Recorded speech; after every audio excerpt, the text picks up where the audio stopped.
Orson Wilde is here, and I'm going to stay with Miss Alice. What? Did you forget? Orson Wilde, you know, the star of American theatre. And he's visiting and staying with us. You did forget? No, not that. I meant you wanting to stay with Miss Alice. Yes, that's right. Miss Alice suggested it. She told me you couldn't possibly refuse. It's just, I'd like to have been informed. You'll have to get used to it, Mr. Holmes. Miss Caitlin is growing up. Guess what, Mrs. Hudson? Mr. Wilde is here to study my father's character for his next play. And he won't be disappointed, will he? Father is so pig-headed. I can't believe it! The great Sherlock Holmes standing in front of me! I'm sure that our two brains will... Brains.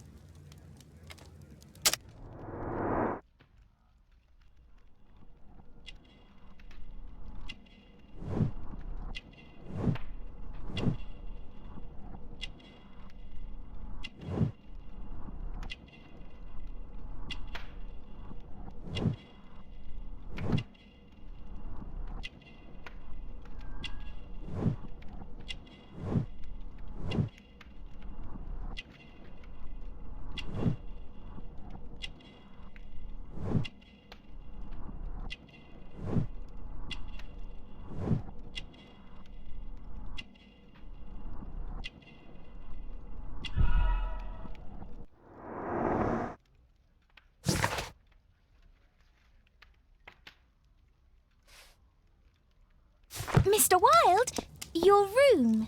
Charming. This is such a fascinating city. We need to talk. I'd rather not. You're going to be angry again. Goodbye, Mr. Wilde. Is it 5 o'clock already?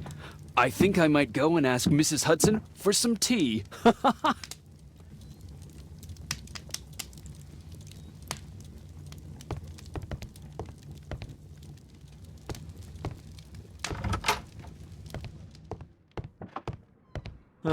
Wilde's already making himself at home. Wilde truly has a perfect disguise kit. Do actors really need all this?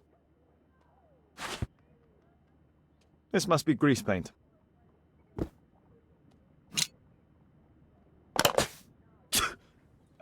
Face powder of an excellent quality.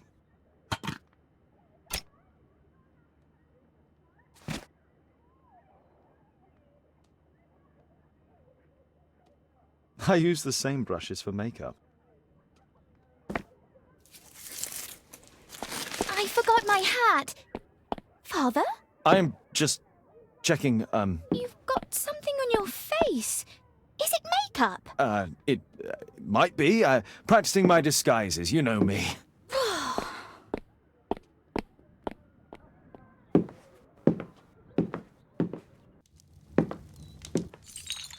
No, don't touch that! No, no!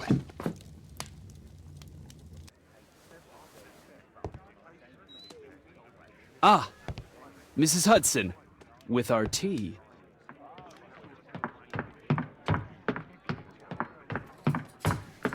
Not quite. We have a visitor. However, the lady is not so much angry as perplexed. Good day to you, gentlemen. My name is Mary Sutherland. I have come to you, Mr. Holmes, because I would give everything I have to know what has become of Mr. Hosmer Angel. Why the haste, Miss Sutherland?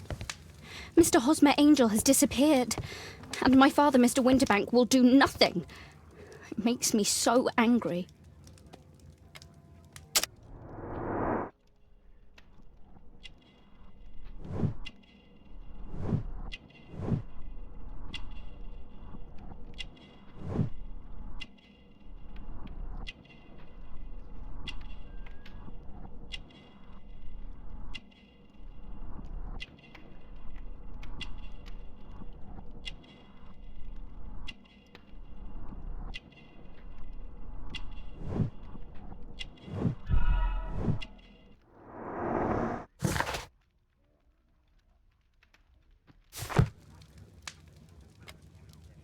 Mr. Windybank is your stepfather, surely, since the name is different? Indeed, I call him father, although he is barely older than myself. And your mother is alive?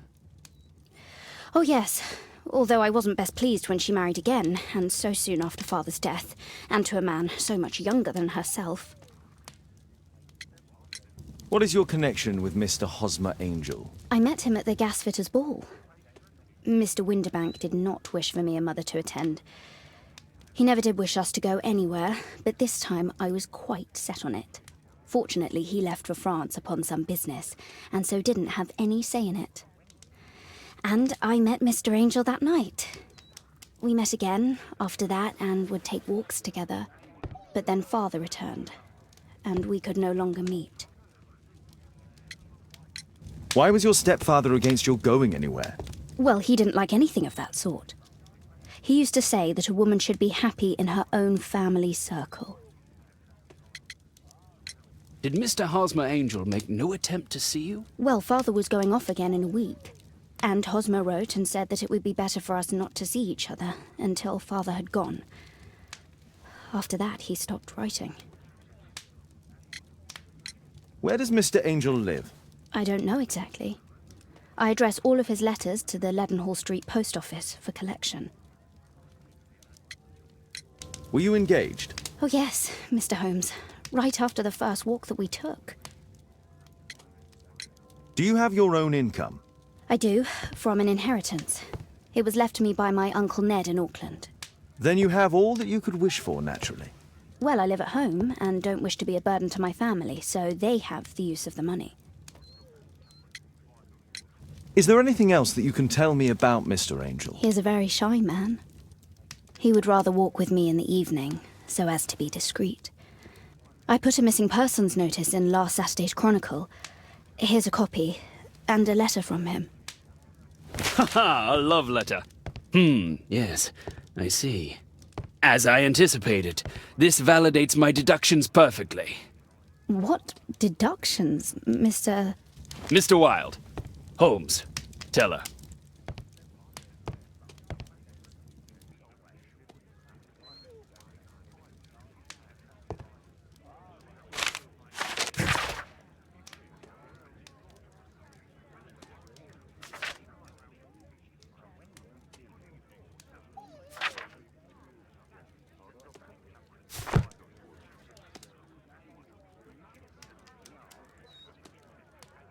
This is strange. The love letter is typewritten. We had a wonderful time together, didn't we, while your father was in France? I'm waiting for the moment when your stepfather leaves once more. Miss Sutherland only met with Hosmer Angel while the stepfather was absent. Good quality paper, quite smooth. Fairly common ink, nothing special. Hosmer Angel decided not to leave his signature. Let's study this letter more closely. There are some letters with typographical defects. Miss Sutherland, do you have any other letters from Mr. Angel? Unfortunately not. But I've brought my father's letter from Paris. Here it is. The stepfather's letter is also typewritten. I hope that you'll be an obedient girl. Take my advice. Stay at home. Miss Sutherland's stepfather's signature. The stepfather is trying to keep the daughter at home. Quite common paper with a light yellow tint. Fairly common ink, nothing special. Let's study this letter more closely. There are some letters with typographical defects. Both letters have typographical defects. They merit further attention. This letter has a defect. One more letter with a defect.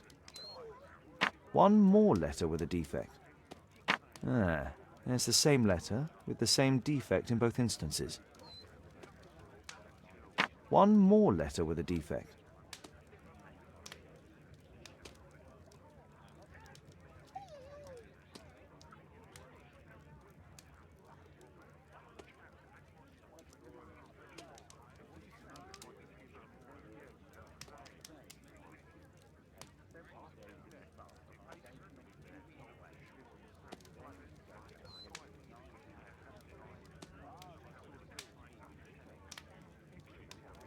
Another letter match with the same defects.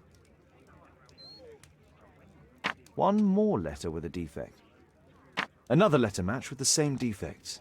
So, based on the specific defects, we could say that these letters were composed on the same typewriter.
You should try to let Mr. Hosmer Angel vanish from your memory, as he has done from your life.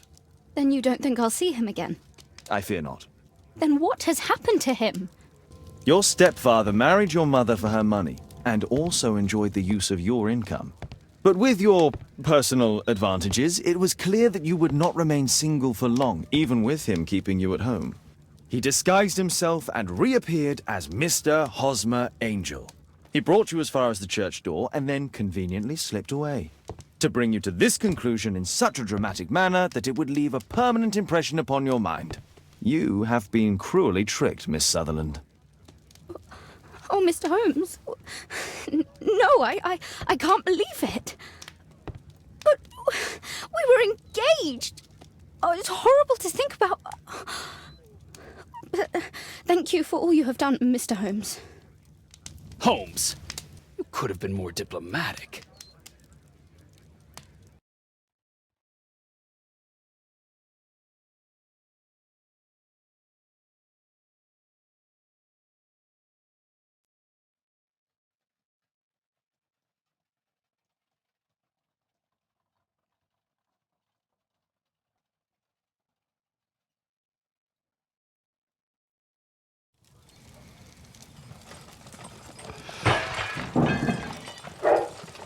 What is going on?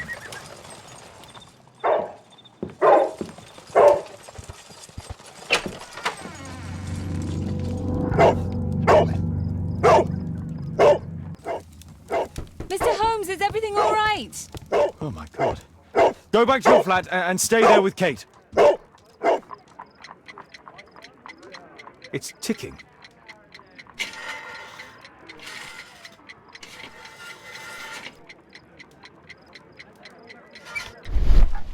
I see wires inside. They could be connected to the cover.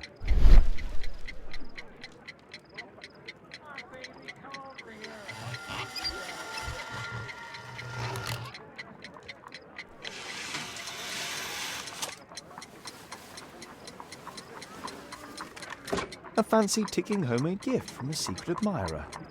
I have 2 minutes to defuse it. There are wires attached to the bell and hammer. When the alarm triggers, the bomb will explode.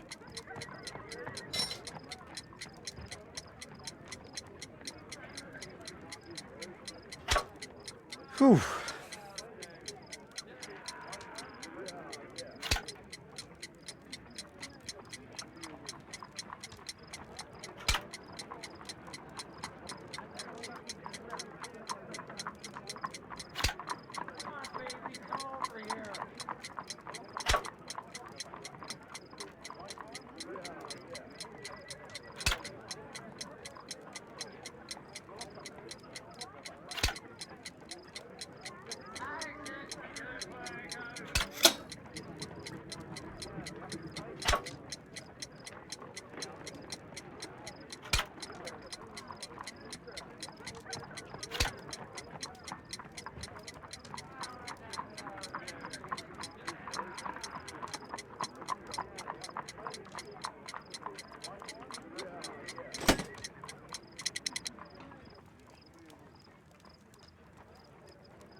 What happened? Just a small bomb. Somebody wants to kill me? What for? I don't believe that you were the target. Who then? Mr. Holmes, are you all right? I saw the bloke. I tried to catch him, but he escaped. Can you describe the man? He was thin, about 5'5", with black hair and a hair lip. Wiggins, tell us everything you saw. The fellow was watching your place, so I thought maybe he's a client. But then he took something out of his jacket and threw it, smashing your window. I shouted at him and he took off. I grabbed him by the sleeve, but he wriggled out of his jacket and left it.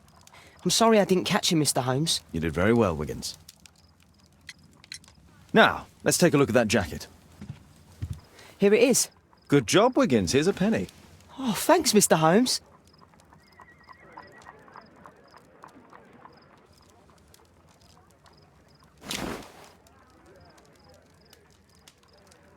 JT are the owner's initials. Let's see what's inside. There could be a hidden message that's been written with some lemon juice. No, don't touch anything else.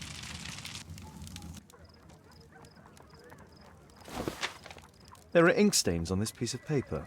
I could read the text with the help of my analysis table if Wilde hadn't already destroyed it.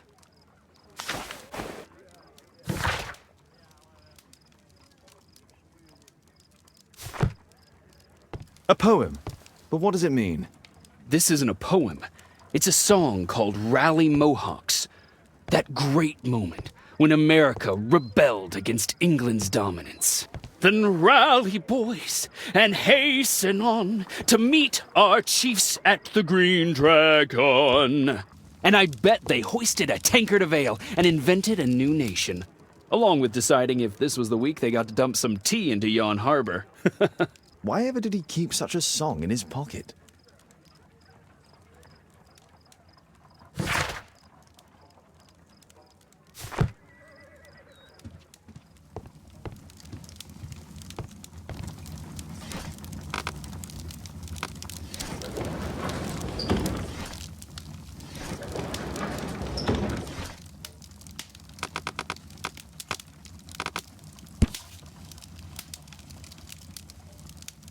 Here it is.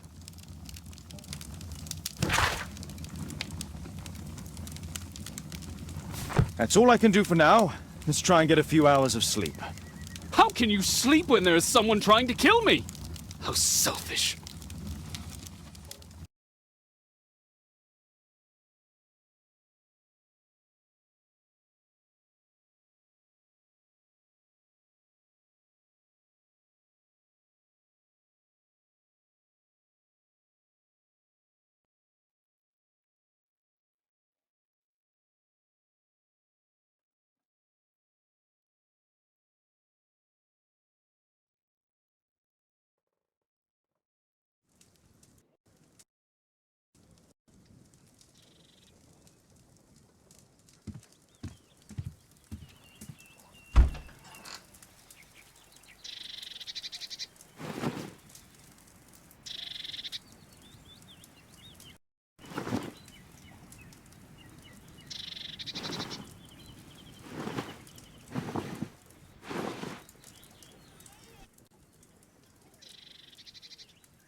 He's so funny.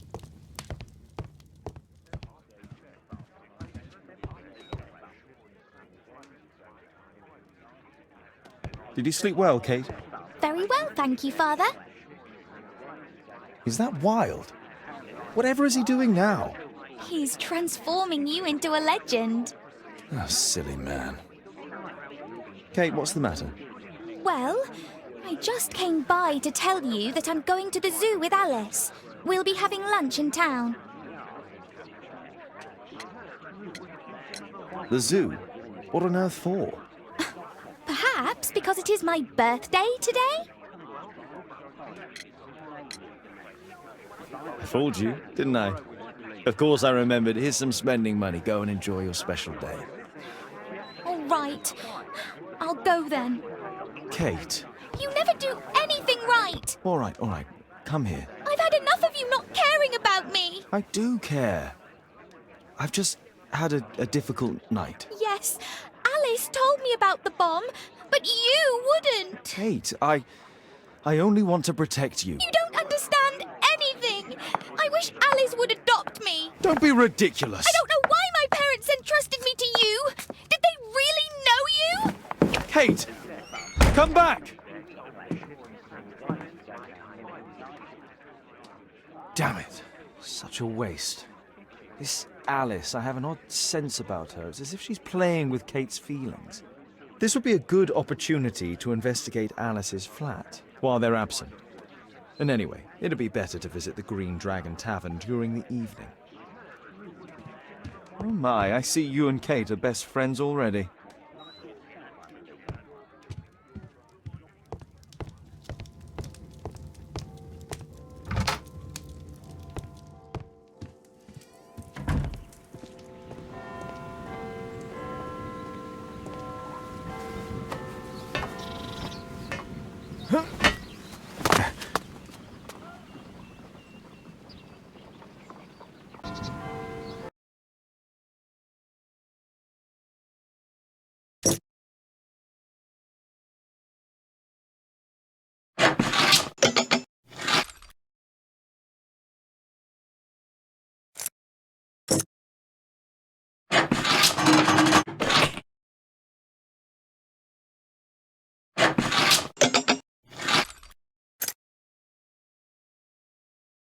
There's no space for this lockpick.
There's no space for this lockpick.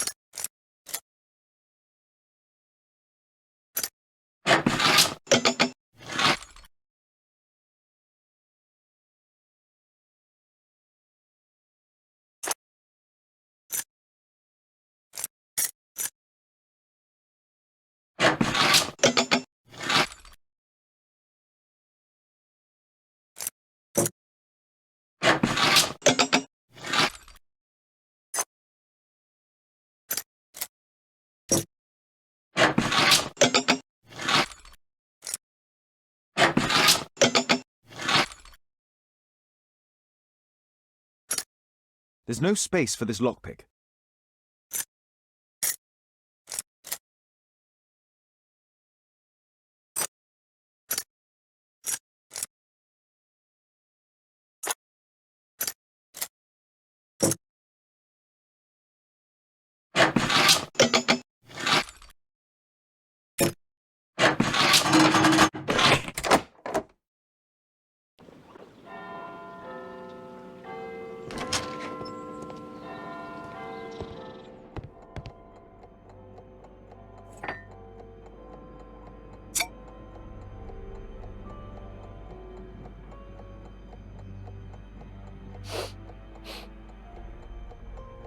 It has no smell.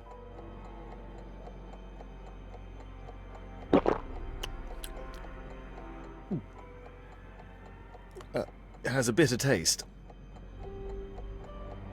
No smell, bitter taste. It's a tincture of barbiturate.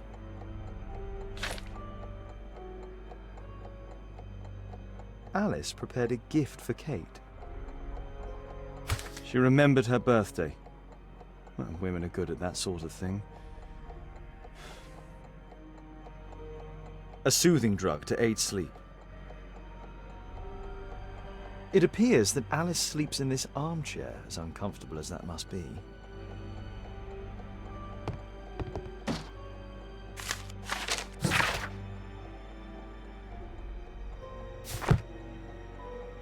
Alice has recently used this. It looks as though Alice has not slept here for a long time.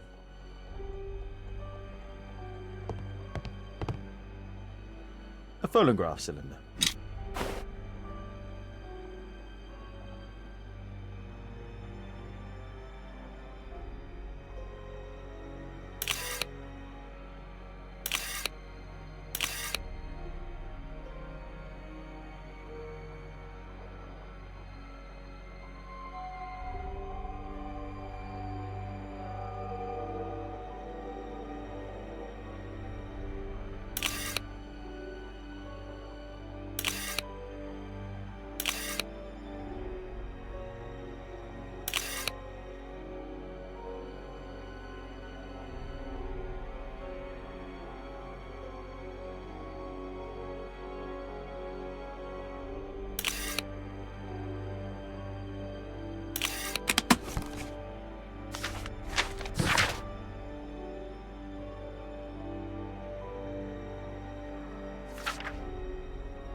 Alice's childhood was spent with her aunt, until the aunt's death.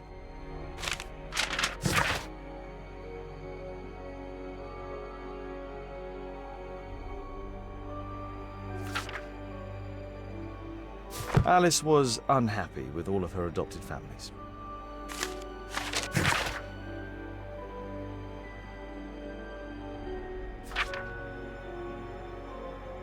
She's spying on me.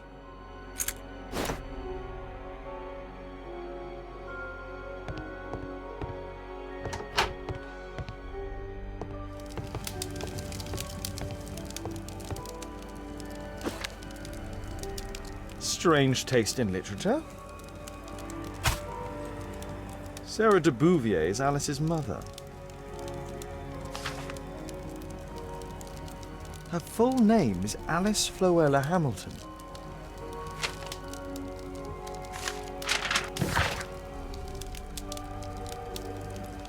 Alice used her mother's name to lease the flat. Kate probably sleeps here.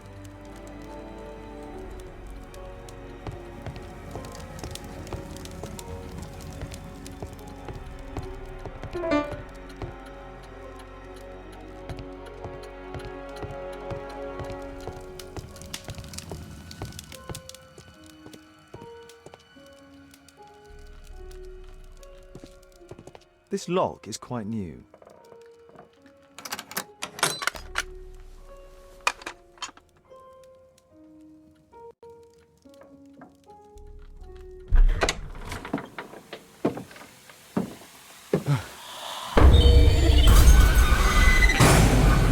Oh my God.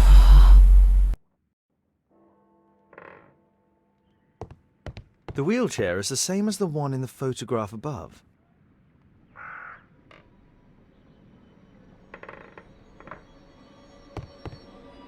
Louis Napoleon Bonaparte.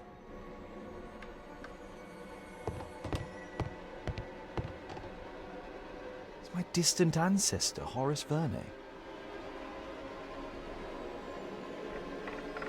William Hamilton. But I know him. He was a bandit who I arrested 20 years ago.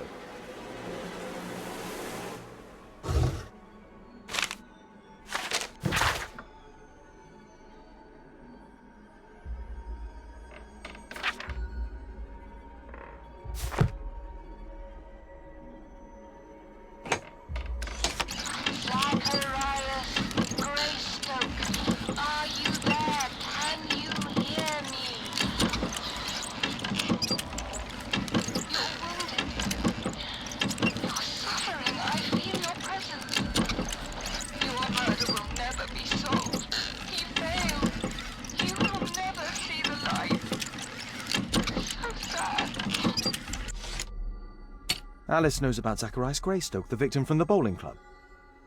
I solved that crime.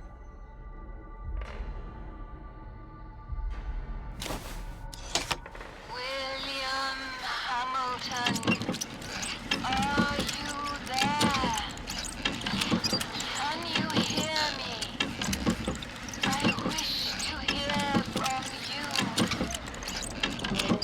Daddy, I'm so glad to hear you. Daddy, talk to me, please. Don't leave me alone, Daddy. Oh, no. Alice is talking with her father, William Hamilton.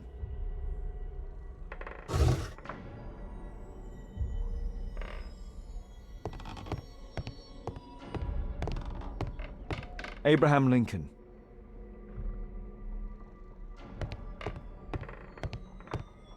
My word, look at this setup. Alice practices spiritualism. Charles Darwin, English naturalist and geologist. I finished here, time to go.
Here it is.